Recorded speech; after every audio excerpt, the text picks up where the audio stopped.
Get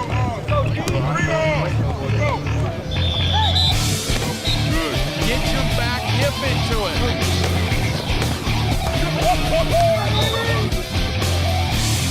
And now it's time for football. Yes, sir. Enid Plainsmen Football with Steve and Steve.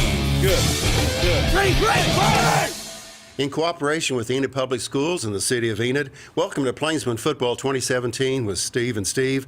I'm Steve Keim, along with the head coach of the Enid Plainsmen, Steve Hayes. The Enid Plainsmen are coming off, I was going to say a good win, a great win, but let's go at least incredible or higher with the 49-42 double overtime win over Putnam City West last Friday night. The game was interesting to say. It was 14-0 before you could even sit down in the stands. In the first 2 minutes, it was 14-0 with Putnam City West taking the lead, and then it got a little closer at 14-7. Halftime, 35-7. The start of the fourth quarter, 42-7.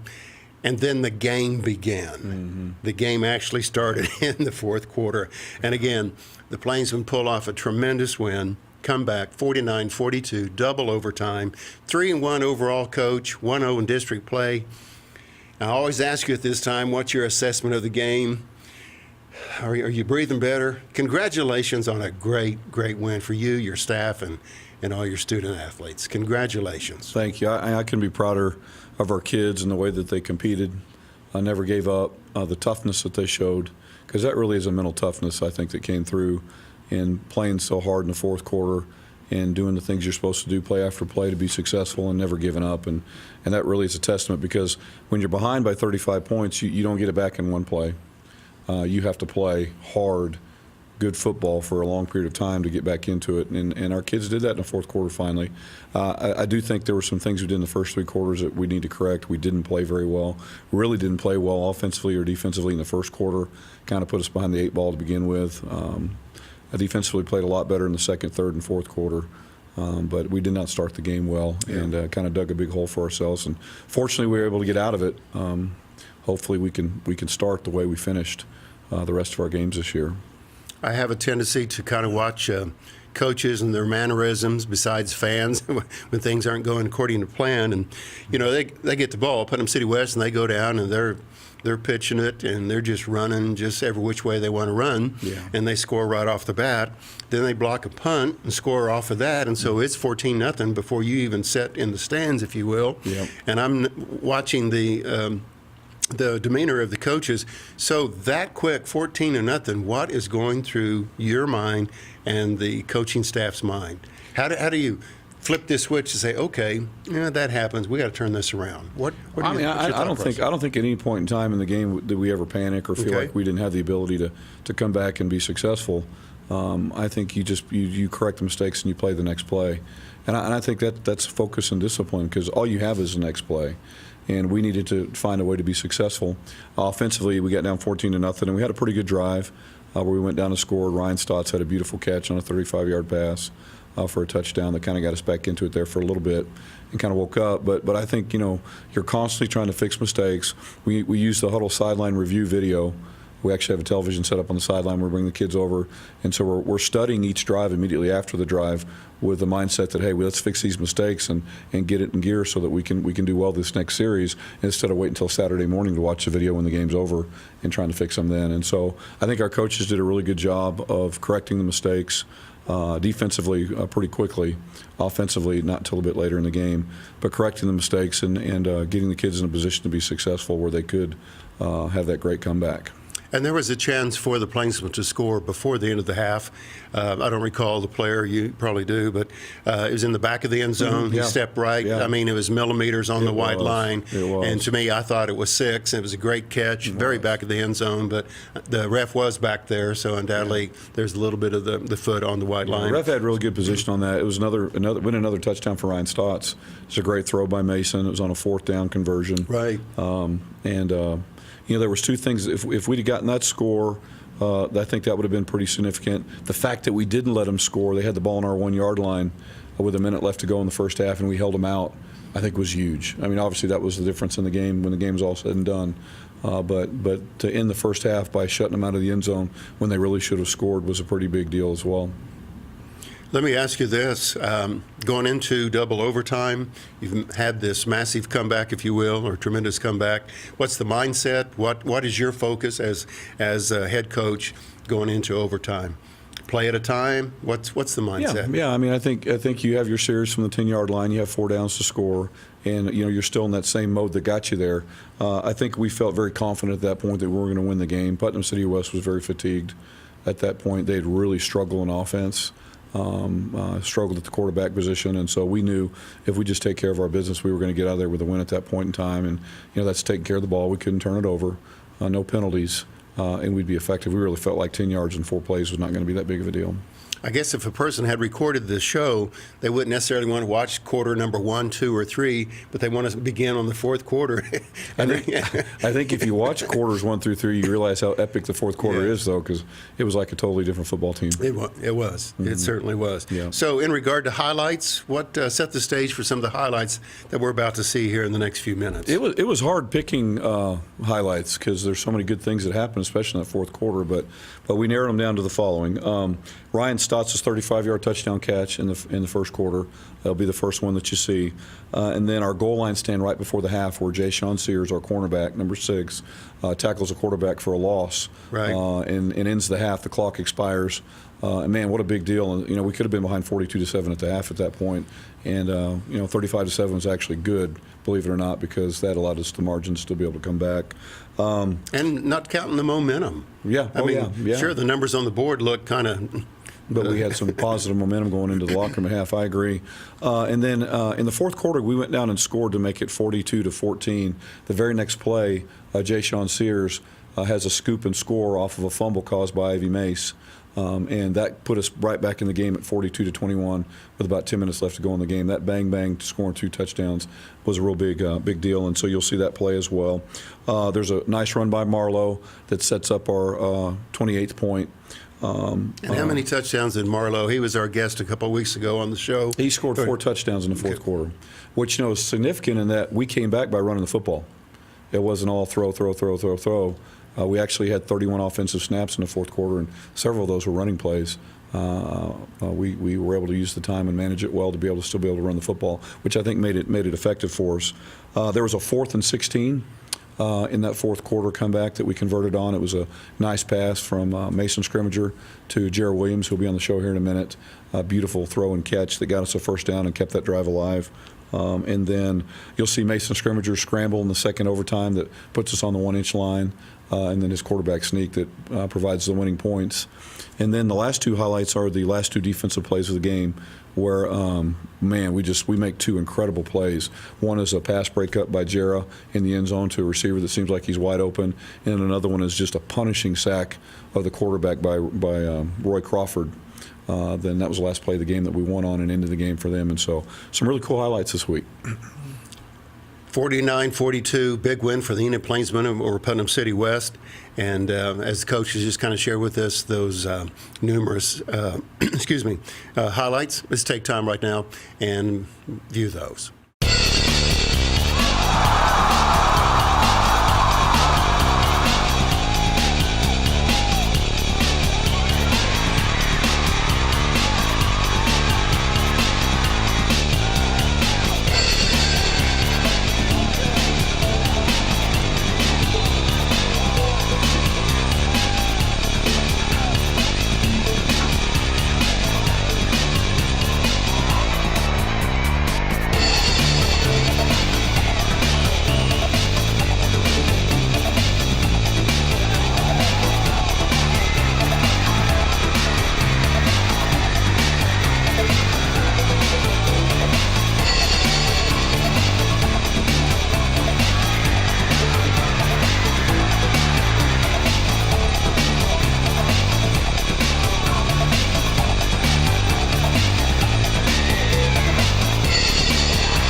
Welcome back to Plainsmen Football 2017 with Steve and Steve. Coach Steve Hayes just kind of shared with us, again, some of the great highlights from the Putnam City West and the Plainsmen game last Friday night.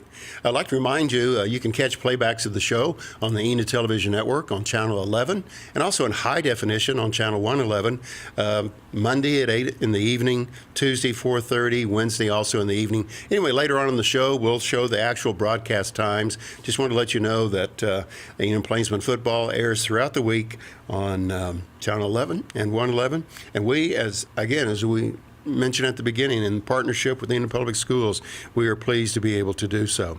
Okay, we'll talk later on in the show about Choctaw Yellow Jackets, what they bring to the table. But in preparation for that game, Coach Hayes, what's this week? What are you going to work on? Do you work on things that maybe you need to resolve from last Friday, or is it all points forward from now on towards Choctaw? Oh, I think is it a mix? No, I think it's a mix. Every weekend, as coaches, we talk about, okay, where do we need to improve this week? For example, coming out of the McGinnis game, we really talked about the kickoff coverage and what we could do to help our kids, and so we changed some of that stuff this week. By the way, we kicked the ball and did a much better job of having a better field position after kickoffs.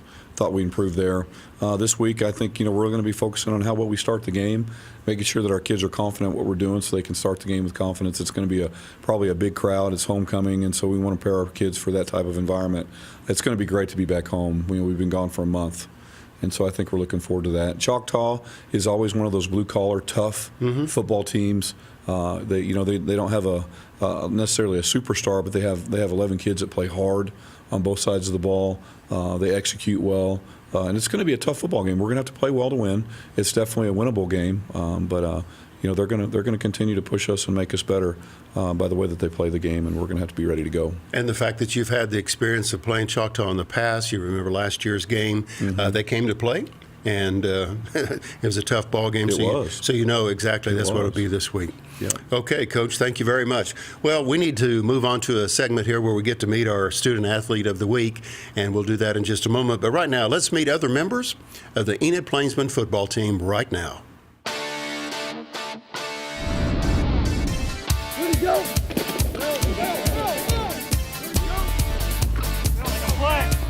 My name is Tyrese Neal. My number is 25. I play wide receiver and corner, and I'm class of 2020.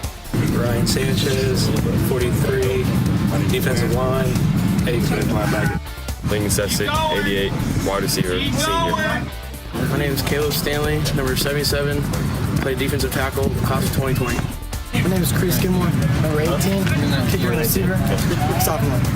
Name's Jaden Palmer, number 75, defensive tackle and linebacker, class of 2018. Welcome back to Plainsmen Football with Steve and Steve. One of our segments of the show always focuses on the student athlete. It's my pleasure to introduce to you number 24, Jerra Williams. Jerra, welcome to Enid Television Network and also to Plainsmen Football 2017. Big game last Friday night. You seem to be kind of reserved, so it had to be exciting, right? Oh, yeah, it was very exciting. Well, congratulations on the big win. Yeah, thank you. Jerra is, it's really great to have you on the show today. Jerra is one of our players who was kind of a role player last year, and this year, through his preparation, has become one of our big playmakers, both on offense and defense. And Jerra, it's exciting to see how you've done so far as an individual player on our team. Talk a little bit about the things that you did this spring and summer that kind of helped prepare you physically and mentally for the success that you've had. Really just getting mentally and physically stronger. You always say, don't be the nail, be the hammer. Yeah. I really like that. Yeah. And, that's one of the things, too, is Jerra's become a very physical football player, which really hasn't necessarily been a characteristic of your play in the past. And what do you think is the difference this year in you being so much more of a physical player versus the last year where you were more of a finesse technique type guy? Just getting the extra yardage, making the plays. Yeah, just a renewed determination. Now, you were a big factor in our comeback this Friday night against Putnam City West. What were you thinking going into the fourth quarter when we looked up and saw that we were behind 42-7 and had one quarter left to play? We just got to keep playing strong, just keep going, really. Yeah. We had a 4th and 16, which is on the highlights that we showed, where Jerra made a great catch and run to get us a first down on our end of the field. Going into that play, when the ball was in the air, was there any thoughts in your mind as far as that, or were you just kind of reacting and going? I was just thinking, like, I got to make this play. Yeah. Now, in the overtime, second overtime, you made a play to break up a sure touchdown pass on one of their slot backs that had released upfield. At what point in time did you recognize they were going with him to the ball? Because you came from a long way to make that play. As soon as, like, the quarterback released his hand off the football, I knew it was going to him, so I just reacted. Yeah, you did, and it was an incredible highlight, incredible hit. Coach, excuse me, let me interrupt real quick. When you said that you just reacted once you saw what the quarterback was doing, what do you attribute that reaction to? Is it practice? Is it being in that scenario over and over and you know that's the thing to do? Even for both of you in that kind of question here, is when you identify that play, is the fact that it's just been drilled into you during practice, or you just seen this scenario over and over, you know what to do? Really, it's been drilled into us. Coaches taught us to, like, when the quarterback takes the hand off the ball, it's most likely going to be released. Okay. Thrown. That's good. Very good. Very good. That's good. Hey, what impact has our emphasis on hustle had on you this year as a player? It's had a lot, honestly. Like, if we hustle, we most likely win the game. Mm-hmm. Yeah, but I think that really was evident in that fourth quarter. Now, Jerry, you're a smart kid. You do a great job at school. Talk a little bit about what you want to do when you graduate next May with the rest of your life. I want to go play sports in college. I want to go major in business. Okay, good. That's good. Any particular business you think you're interested in? Not really. No, I just want to go make some money. Yeah. That's good. That's good. It's a nice goal. Mm-hmm, it is. Jerra, let me ask you this. In regards to your involvement in team sports, what will you take away from the whole process of football and just team sports? What will you take away? The leadership. I like the leadership. Any specific lessons you feel like you've learned? I don't know. There's a lot, honestly. Yeah. Never give up, one of them. Yeah, never give up. Friday night, yeah. Jerra, I know this segment is about you, but just to tell you as a quick story about me, if you will. I went to a reunion at Perry, Oklahoma here recently, and I ran into a guy that I played football with, and I had not seen him since 1971. But when we got together, we just clicked and reminisced all those football practices and games. And it was like we never left. And that was since 1971, many years ago. It was so good to see him and vice versa. And that's kind of what was the lead into my question, because you will have these memories, you will have these experiences, you'll have these relationships with the coaches, and they don't go away. They don't go away, and they're just really fresh. So congratulations on a big game and for your contribution. So anyway, enough about me, but I just want to let you know that those memories, you'll have them for a long time. So anything else, Coach? Nope. Great job so far, Jerry. Let's keep up the good work, man. Very good. Thank you. Jerra Williams works on both sides of the ball, if you will, plays corner and also as a receiver, and number 24. So as you look out on the Plainsmen football field, look for number 24. That's Jerra Williams. Jerra, thanks for joining us today on Plainsmen football. Okay, it's time to, as I call them, the supporting cast.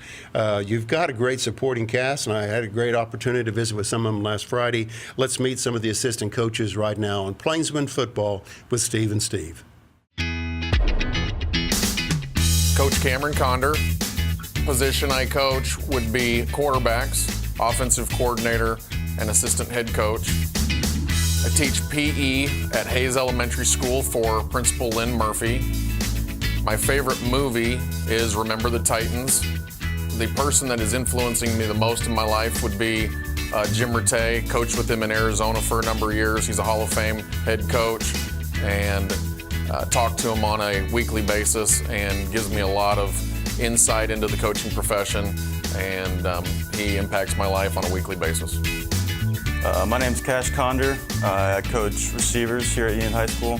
I do not teach at the school. I am a sub, though. My favorite movie, I would say, is Remember the Titans.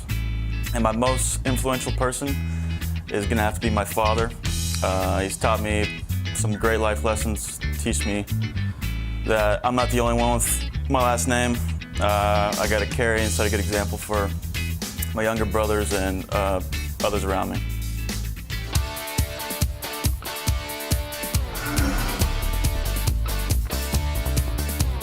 Welcome back to the program. Coach Steve Hayes alongside talking about our Chalk Talk segment, if you will. And Coach just talked a little bit about defense. You hear the term cover 2, cover 4, maybe even cover 7. Pick a number, if you will. We're talking defense, right? You bet. Secondary.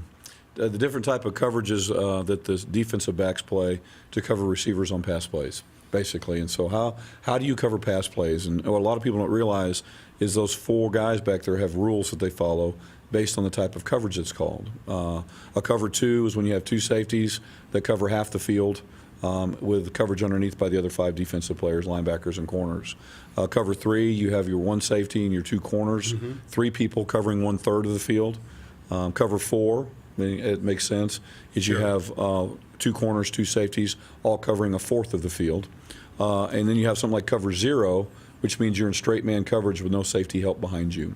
And that means if your man beats you, you're in trouble because you don't have anybody back behind you to help you. And so those are just all numbers that really indicate how much of the field is covered by a safety versus not covered at all. Very good. And that all part of Chalk Talk is just kind of help us understand some of the terminology that's used when you hear play-by-play announcers or even coaches talking at halftime or something on, well, we need to make adjustments in the secondary, and he's probably thinking, okay, either 1/3 of the field or half the field. Well, it's really situational. I mean, if you feel like a team's going to run the football, you're sure they're going to then get in a cover 0 because you don't need to cover the pass.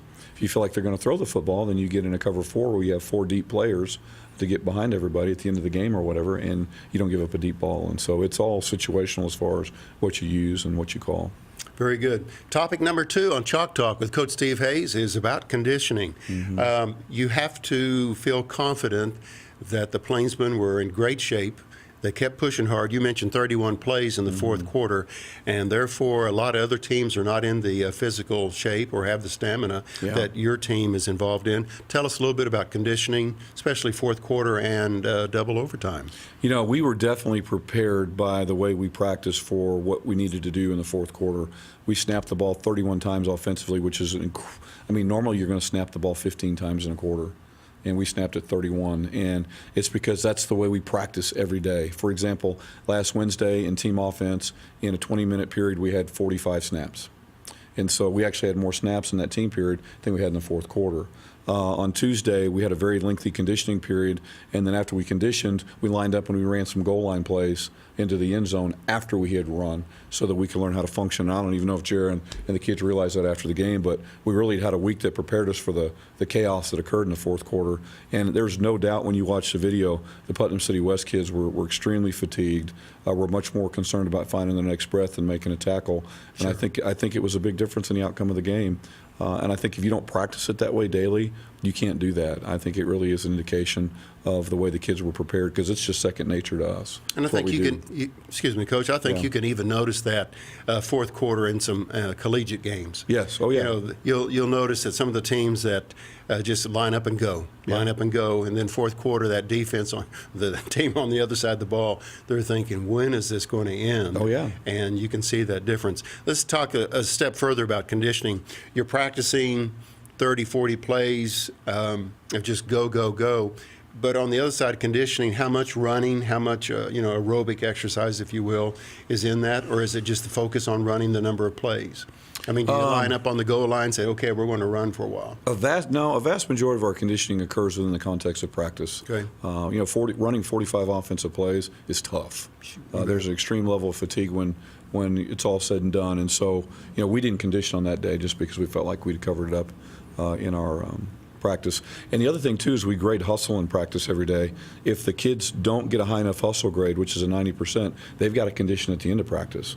And our thinking is if they're running that hard and working that hard for 2.5 hours in practice, we're getting in shape. If they're not, we need to run some more so we can get in shape. Because a lot of times a low hustle grade indicates that you're not in very good shape. You can't. You're tired. And so we have not had many people have to run for hustle in the last couple weeks, so I really feel like we're in good in-season shape. The counterbalance to that is you don't want to put too many miles on their legs. You want them to be fresh on Friday. Yeah. And so you kind of have to weigh that for the effect. Because a 10-game season, not counting the playoffs, could feel like a 20-game season. No doubt. If you don't have No doubt. That's right. Coach Hayes, thank you for your insight, and that's Chalk Talk for this week, and we appreciate you staying with us. Now let's take this opportunity to meet more members of the Plainsmen football team. Where'd he go?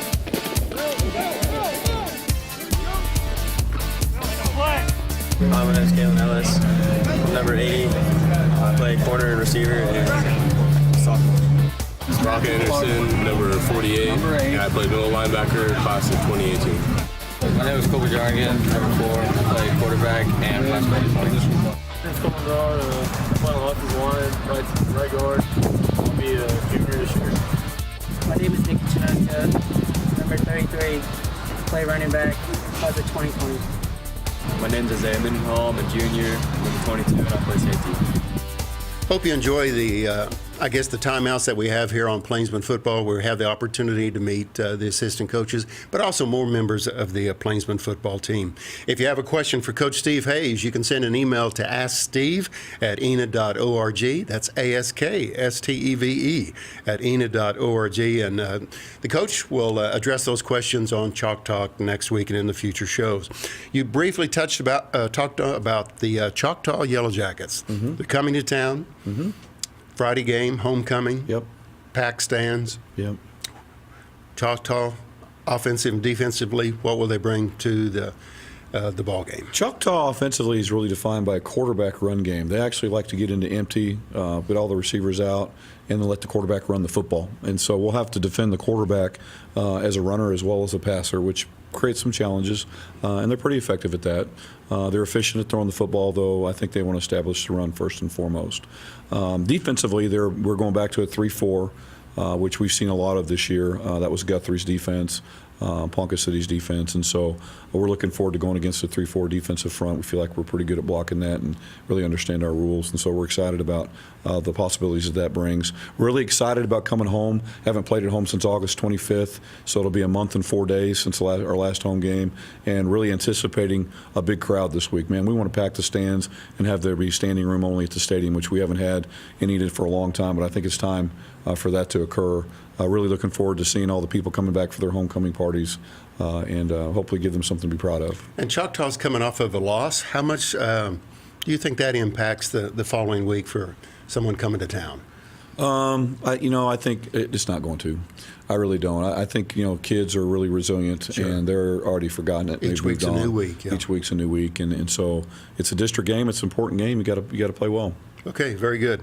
Well, again, we talked about early in the show some of the airing times for the Plainsmen Football here on Channel 11 and 111 on the Enid Television Network. Let's take this time out and show more specifically the times where you can catch Plainsmen Football here on the Enid Television Network.